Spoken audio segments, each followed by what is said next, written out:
Mbote peuple congolais, boza ebele ya kolanda oya bino à l'arbitre du peuple. Ousmane Mutombo wa Mutombo, de père et de mère. Biso toko défendre identité ya mboka ya Congo. La raison pour laquelle na pesa kabino mbote en tant que ba congolais de père et de mère, parce que mboka ya Congo esengeli histoire na yango et comme mama epa ya ba congolais de père et de mère. Pas Katumbi te. Oh matata mpono te. Oh mukweke te. Tala. Et ça là bango passi hein. Nous les Congolais de père et de mère. Lumumba loba. Lumumba loba boye. Histoire ya mboka ya Congo. Bakomango est pas juif te. Et pas zambien te, tanzanien te, rwandais te, burundais te, ougandais te, angolais te, brazzavillois te. Américain te, Kenyan te. Mais l'histoire du Congo est causala écrit par des Congolais de père et de mère. Voilà la raison pour laquelle Ousmane Mutombo a une identité connue par tout le monde de père et de mère. Hein? Na pesi binombo te bisika bozali bola ke émission. Na weki ba conseil bele. Ndeko moko asekisinga lobi longola ka chapeau ya Katumbi la taka munyere. Ah non, pona ngai mon père abandako papa na ngai wa botanga bandako la taboy. Lokolo papa na ngai azaki berger. Azaki na banyama beto andako bokola. Moi aussi à bas âge na bandako kotindika banyama. On nous a appris comment gérer, comment protéger, comment faire autre chose, comment être déterminé. Ça j'ai commencé à porter ça, j'avais encore 7 ans. Ça, que vous voyez, ça, c'est style. J'avais encore 7 ans. J'ai porté ça. Katumbi ayekoya. Parce qu'il y a un Congolais de père et de mère. Il y a Katumbi Kouina. Il y a Kobuma. Il y a crime contre le peuple congolais. Est-ce que vous comparez Ngai na Katumbi? Bon, on a gâté chaque jour. Mais il y a Katumbi on Bouma. Allez. Allah tient moi PC Makila. Avec qui solo Makila Kolia Yakobouma. Moi je dois défendre le Congo. Les bergers des Congolais. Même au Parlement, nous allons défendre l'identité ya ba Congolais. Pas défendre les individus, mais défendre l'identité ba Congolais. Bandeko yangai Boza ebele ya kolanda biso biskelo so bozali et je pense que ici, nous allons défendre la République. Chers compatriotes, Masolo Eza Bela Kobeta Nabino, moi je pense qu'aujourd'hui, tu Kobeta Masolo, affaire M23, tu sais qu'il accepte les dialogues avec le M23. Que pensez-vous les Congolais? Kobeta Masolo. Willy Ngoma, arrêté par les Rwandais, emprisonné par les Rwandais. Vous aurez la vérité ici. Vous aurez la vérité, rien que la vérité ici. Masolo ya est ngana kufande la wana. Na kufande na masolo ya est lelo. Bopesa ngai matoi. Et les Congolais, vous devez décider. Les Congolais, vous devez parler. J'aime parce que Mikolo Oyo, même j'ai des titres que nous mettons ici, ça vous parle quelque chose. Ça doit vous toucher de regarder notre émission jusqu'à la fin et comprendre ce qui se passe au Congo. Chers compatriotes, Félix Tshisekedi Tshilombo, qui est le président de la République, on a bien Fachi Volka, on a bien Mouko Antombolo, on a bien Mukishimu Jani.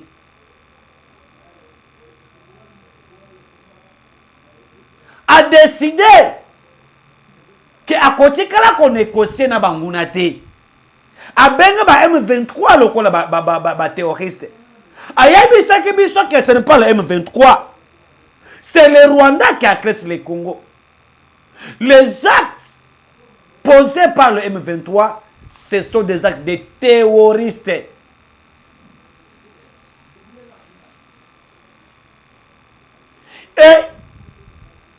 Et c'est elle qui est bandé qui va l'on a mboka na biso Congo. Les gens m'ont posé beaucoup de questions. Ousmane Mutombo, makambo M23 tokomi wapi. Bayebi singa Ousmane Mutombo zo beso makambo est tie. Yangwana na keyi. Na banduko benda basinga na ngai makambo est banduko ya mikolo boza la brancher parce qu'on était en train de travailler pour na des timing sur les AC, la complicité de Kenya, les complots qui se passent à l'est. Quels sont ces gens-là qui sont à l'intérieur de Makambouane? Tous ces gens que vous voyez dans Katia Léassé, Bando qui est miné contre le Congo. Tous les gens que vous voyez là, ce sont des complices de Yamboka et Nabiso. Pona Bango, soit qui est côté na Est, tous les pays voisins, économie na Bango Abou, Pia et Kouinase.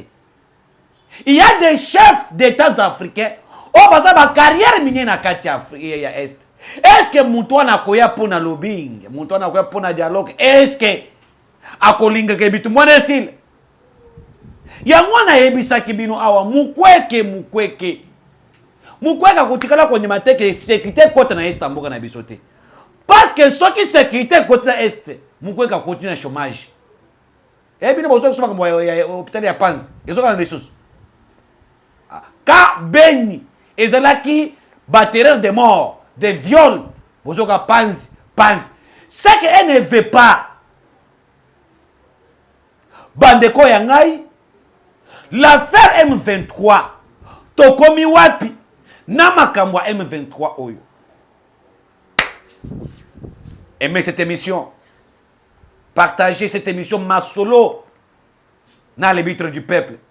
Ousmane Mutombo. M23 toke na ba réunion ebele. Ils ont simbaté.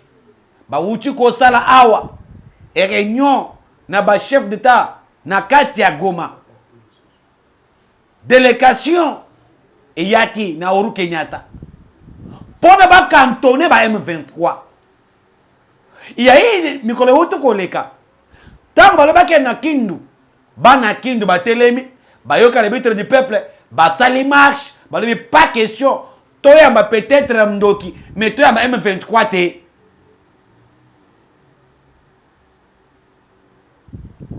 bana Kindu ba boy Mugonza mboka bayoki ke Kindu baboye M23 balobi bache bango wapi ba kwantone bango wapi kaka na Est wana na parti bango bazali les noms m'échappent ba kantone bango kuna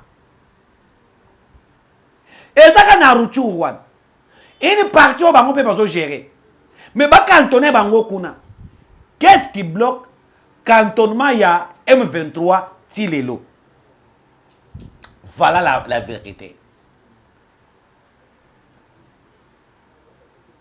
Lorsque Bachie délégation en place, oye kota la bisika bako cantonné M23, c'est toujours na Rutshuru wana.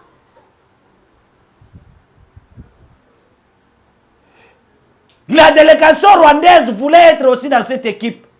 Il y a étude.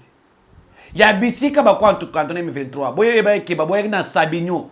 Pona bango Sabinyo eza bisika malamu te pona M23 bazala. Ba kufa na nzala. Mais banda kala wana bafanda ki wapi na Sabinyo. Balobi tout ka bango isika mususu. Mais du fait que na délégation wana oyo zo banda ki ko nekena ko observer esika o bako cantonné M23 lokola ba Rwandais bazala kité. Le M23 a refusé. Alobi bango bako kinde na site wana te lokola la délégation rwandaise ne sont pas dans cette délégation d'études ya bisika wana ba boycotté tant ba boycotté le M23 ne veut pas quitter l'Est balingi ba récupérer Goma et Simbité. Gagama a dit na M23 vous devez dialoguer avec Tshisekedi. En fait, que va continuer à faire la COP na bango. COP na bango va continuer à faire la COP na bango. Balobi. Le M23, balobi eteke. Et c'est un dialogue entre Bango na gouvernement Kinshasa. Pour ne pas cantonnement wana, il faut pas en avoir assurance na carte dialogue. Alors que tu sais que dans le lobby, pas question de dialoguer avec M23 parce que bazaba terroriste, parce que bazaba congolais. Quand me demande le dialogue, le M23 exige le dialogue. L'opposition que nous avons ici aujourd'hui, cette opposition réclame le dialogue. Bakena Moussika, il faut associer le M23 dans ce dialogue. L'opposition roule pour qui? L'opposition est pour qui? L'opposition travaille pour Kagame. Le M23, ce sont les Rwandais. Cardinal Ambongo travaille pour Kagame. Moïse Katumbi travaille pour Kagame. Tout ça pour déstabiliser le Congo. Après plusieurs années, plusieurs mois, il y a des négociations. Tu sais qu'il y a des refus. On a envoyé des gens ici. Tu vois tous les présidents d'Afrique, tu sais qu'il dit Andi Mako dialogue na M23. Parce que M23 balobi bango baza prêt. Soit que tu sais qu'il y a nimi ko dialogue na bango, bango ba ko zala prêt ba ko tika makambo wana. De l'autre côté, c'est qu'il dit akoye ko dialogue na ba M23 té. Tous les présidents bande ko ya awa, abandi ko ya pona ko plaider na combat M23. En fait que M23, tu sais qu'il anima plutôt ba négocier na M23 ba dialogue. Est-ce que vous les Congolais qui me suivent, vous acceptez que Tshisekedi Félix a fait dans la mesa, a dialogué dans M23? J'ai besoin de votre commentaire. L'émission que je fais aujourd'hui, c'est une émission tellement entendue par plusieurs autorités. Et vos commentaires, nous allons tenir compte de vos commentaires là. Je sais pourquoi je vous demande de commenter. Commentez. Et Tshisekedi reste ferme. Il commence à préparer l'armée, il commence à bousculer les choses, et de l'autre côté, le M23 continue à faire des terreurs. Le M23 balobi, bango baza prêt. Ya kotika bitumba. À condition que le gouvernement de Kinshasa andi makoko négocier na bango, dialogue na bango, avant ba na makamo cantonnement na bango. Bonjour, très bien. Aimez cette émission. Ça, c'est la position de M23. Mais ces gens-là ne veulent pas quitter. Les troupes de l'EAC qui sont là-bas, ils ont travaillé dans M23. Il y a un qui est Mukonzamboka, les Burundais, quand même, travaillent. Mais les Ougandais et les Kenyans, ils ont travaillé dans l'émergence. Il y a l'occupant qui est le Rwanda, caché dans la M23. Il y a un Basuda, il y a Kenya, Basuda, il y a Burundi. Ils ont travaillé dans le système. Tu sais que Mukonzamboka. Et c'est ce parce que depuis les Asebaye, sauf Bisika, il y a commandement, il y a Burundi des alliés. Mais de l'autre côté, c'est l'émergence, il y a M23. Est-ce que les militaires allaient à ces locaux, les Kenyans, les Ougandais, Bayaki, pour appuyer le système ya Kimia, ou bien Baye, pour appuyer le système ya occupation, na tuerie, ya peuple congolais. La raison pour laquelle Ngai, ya Beno, Ousmane Moutouma, le du peuple, na Boyaki na Ngai, makambo ya boya basuda Ougandais, ba Kenya, l'EAC bango mobimba, j'avais refusé. Et le coup les ma solo, le coup les décide Mukonzamboka, on a tempéré ça. Les lots voilà, ces gens ici collaborent avec le M23. Les contingents burundais, bafondi ba contingent ougandais. Les Ougandais travaillent avec le M23. Parce que na patrouille bazaka takosala bazo kanga bango. Quand je vous dis les contingents burundais et plutôt les contingents ougandais avec les contingents burundais boyorganisate avec le M23. Les contingents ougandais bango wana avec le M23 nakata parc ya Virunga. On les acquise na kubuma banyama na kati ya parc ya Virunga ba Ivor plutôt bazakati ya kubuma trop kuna na kati ya parc ya Virunga. La complicité na bango na armée ya Ougandais. Est-ce que l'EAC bayaki na mission ya solo pona ko appuyer le processus ya kimé na kati ya mboka na biso? Non. Voilà, il est encore urgent que nous les Congolais qu'on se lève pour dire non na batu oyo, pour dire non na babumi oyo, parce que bango bazana kati ya ko comploter contre mboka na biso bandeko ya ngai. La situation ya M23 devient une situation très urgente que chaque Congolais, nous devons parler. Après l'échec de plusieurs dialogues, après l'échec de plusieurs négociations, après l'échec de tous les plans de Paul Kagame, maintenant, le président angolais, le président Ramaphosa, va tourner mon Congo et pas M23, va tourner mon Congo et pas Paul Kagame, va tourner mon Congo et pas ya William Ruto, bango batelika que pas Tshisekedi. Qu'est-ce qu'il demande à Tshisekedi?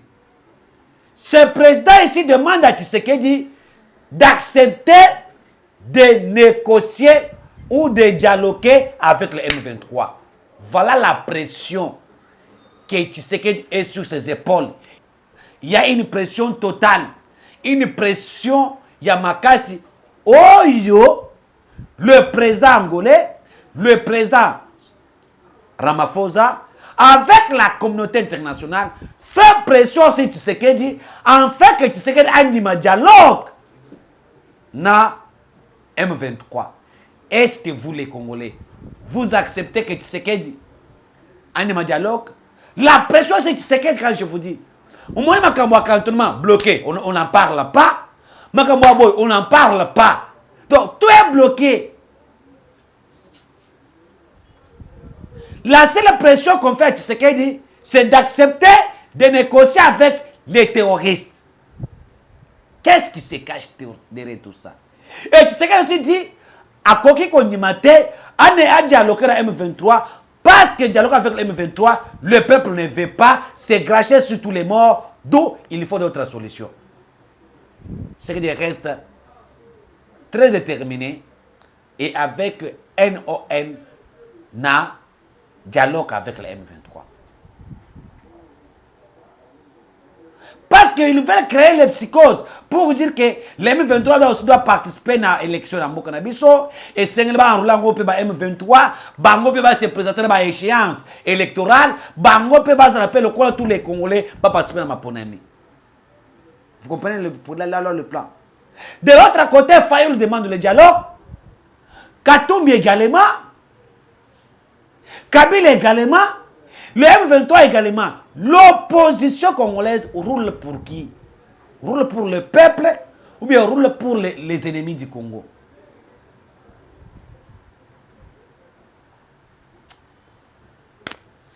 Chers compatriotes, aimez cette émission et les partager. Voilà comment une opposition qui travaille en l'occurrence avec l'ennemi, avec les Rwandais. Parce que tout ce que les M23 demandent, c'est ce que les Rwandais exigent. Tout ce que l'opposition demande, cela vient du Rwanda.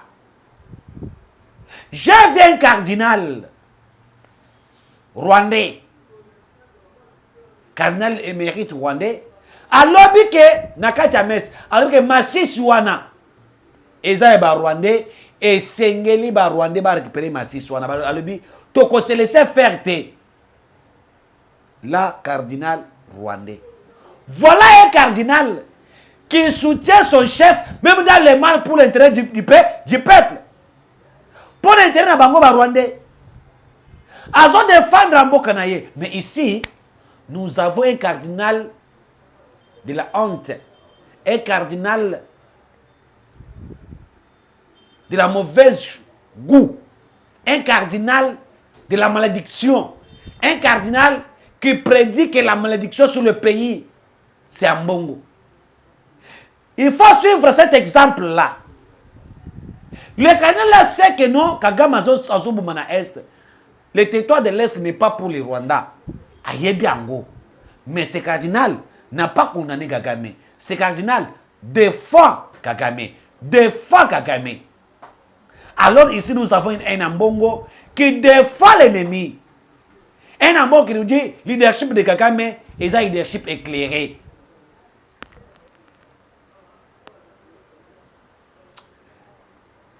La bonne nouvelle est que on nous prépare déjà un autre cardinal. Vous savez qu'on a nommé trois personnes et papa pour nous accompagner en bon gestion de l'église catholique au Congo. Ah, ce sont des cardinals, ces gens-là, parmi eux.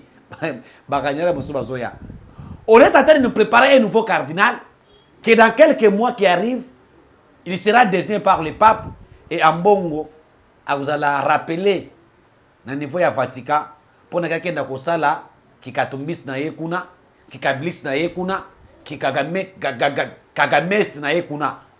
Voyez, et on doit nous envoyer un nouveau cardinal oyakoya travailler na biso. C'est ça l'image que nous devons donner au Congo.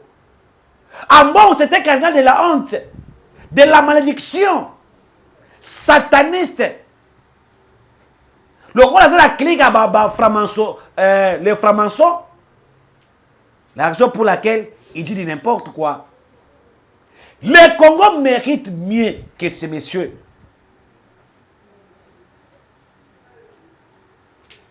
Et Félix Tshisekedi est déterminé.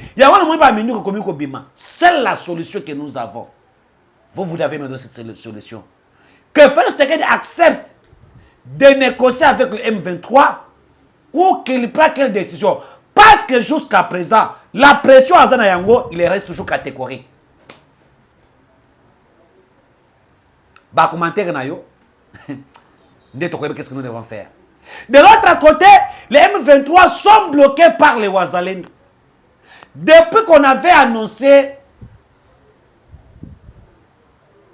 cessez le fait entre le FARDC et les M23, c'est les Ouazalènes qui bloquent ces gens-là. Ces gens-là n'arrivent plus à avancer. Quel que soit le soutien Bazana Yango, il y a les assez, mais Bazana Kokate, qu'on pousse à la Goma. C'est les Ouazalènes qui ont formé une ceinture rouge. Les fourmis rouges. Bazo frappé Bangoya pour Sakanate. Bazo Koufa chaque jour. Les autres commencent à fuir même.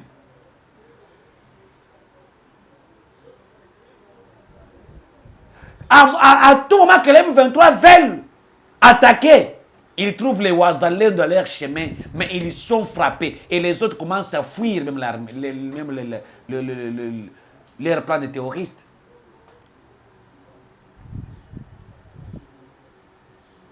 Tu sais qu'il y a sous la pression.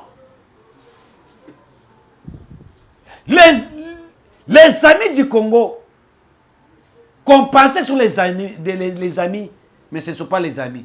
Chacun commence à faire le choix de son camp. Voilà Sassou a choisi le Rwanda que le Congo.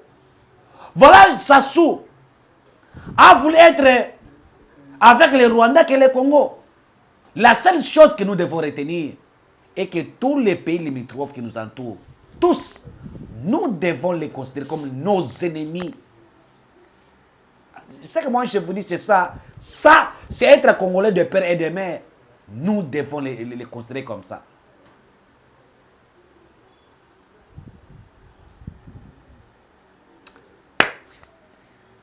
Chers compatriotes, Masolo Zakata Kokenemabe, Naem Sakibino Auke, Willingom que vous voyez, il sera lapidé par Kagame. Kagame comme ça, lorsqu'il vous donne la mission, lorsque le mot la mission naïe, tu seras lapidé. Parce que le Willingom a eu des pressions. Willingom a eu la peur d'être sanctionné, d'être arrêté, d'être tué. Willingom a quand je vous dis, Willingom a été arrêté par les Rwandais qui sont dans l'armée parce qu'il y avait déjà un complot.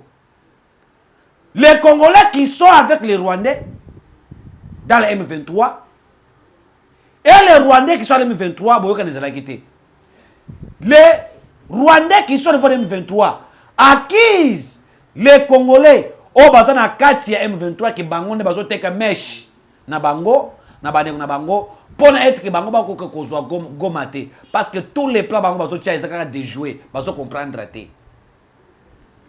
Plusieurs Congolais qui étaient enrôlés par force au bazar na kati armée M23 ont été tués, massacrés par le branche du Rwanda.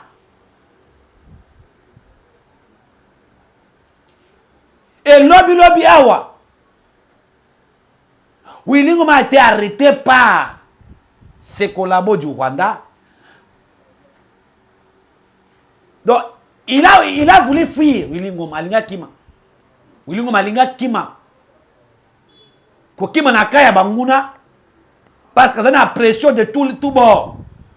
Après qu'on soit bon à ça zukuna, Willingom alinga ki parce que Willingom a exploité minerai na biso avec les militaires ougandais. Na le M23, bazo exploiter nos minéraux, bazo arracher na minéraux na biso. Asa sur mon bon il voulait fuir abandonner Makambouana parce que mon dit non pression na ba attaque est terrible.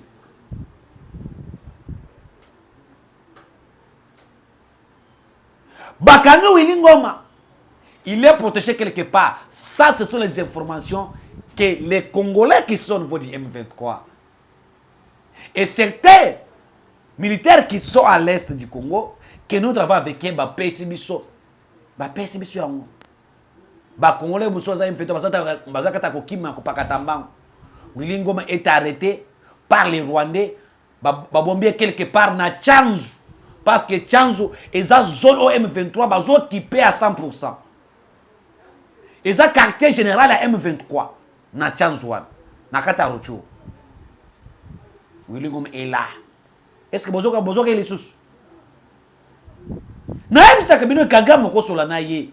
Kagame ko appuyer yo. Lobi so ka baluki akole yo. Tala lelo Willingoma lelo. Tala lelo Willingoma. Parce qu'il voulait s'opposer à plan ya Kagame. Il voulait fuir parce qu'ils avaient les informations que Willingoma linga kima. Beko. Fanda out.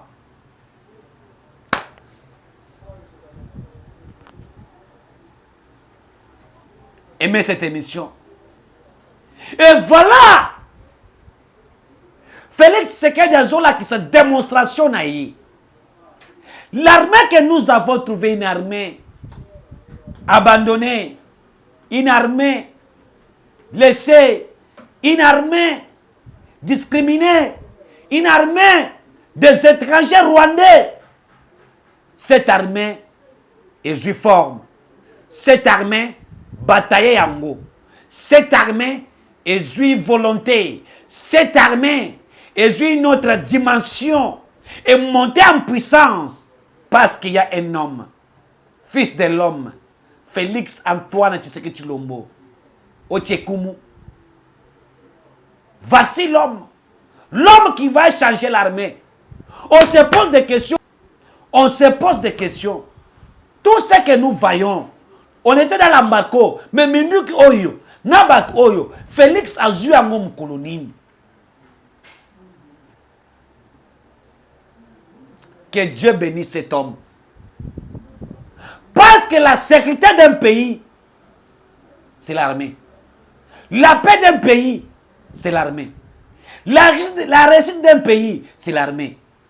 Voilà pourquoi les Banyarwanda qui étaient au pouvoir pendant 18 ans, ont compris. Ça, ils ont détruit l'armée Nabiso. Mais Mikolo, la police et l'armée, Moussala Maram. Il y a des choses qu'on a achetées. Il y a des munitions qu'on a achetées. Il y a des choses qu'on a achetées. L'armée devient modernisée. Tu sais qu'elle dit, je suis prêt d'affronter les Rwandais.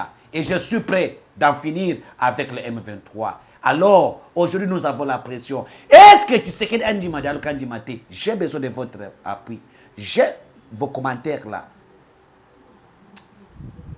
Bandeko Yangai, laisse ne tombera jamais. Kalamengite, parce que moi, je suis venu à et Kitina Est, kuna Moussouza Est, Moussouza na Katanga. Ah? Nord Kivu, Sud Kivu, Katanga. Il y a une renfort, il y a Kosakanate. Armement, il y a Kosakanate. Bota lokola babiloko oyo. Hein? Bota lokola babiloko oyo. Ça, ce sont des munitions. Bota lokola babiloko, ce sont des armes. Eh, papa, tu sais que Dieu... Avec des radars ya boyi. Non. Tangu Kagame atraka biloko oyo. A subi. A sali diarrhée. Ils ont été à choléra et kanga. Et à cela, tangu ya iner à koufa. Alors, non, abandon, tu sais qu'il y a abandon. Hein? Vous voyez ça? Ça, c'est l'armée du Congo. Une armée modernisée. Il y a un qui Manuel Koena lobby. Tu sais qu'il a une politique de torture. Il se victimise. Mais il prépare ses griefs. Lorsqu'il sort ses griefs, il te surprend. Tout le monde sont KO. Qui savait que nous devons avoir le tel matériel? Non, Minduki, mais Bundangana est occupé. Mais on allait récupérer Mounakana comment? Lorsque Minduki va quitté. On allait récupérer Mounakana comment? Lorsque tous les Congolais de père et de mère étaient au sein de l'armée. Il a fallu retarder des choses avec des négociations de l'EAC pour que tu formé armée, pour que tu sois matériel. Aujourd'hui, nous avons une armée qui peut faire face à n'importe quelle armée au monde. Alors, je vous dis, frère, nous avons des armements.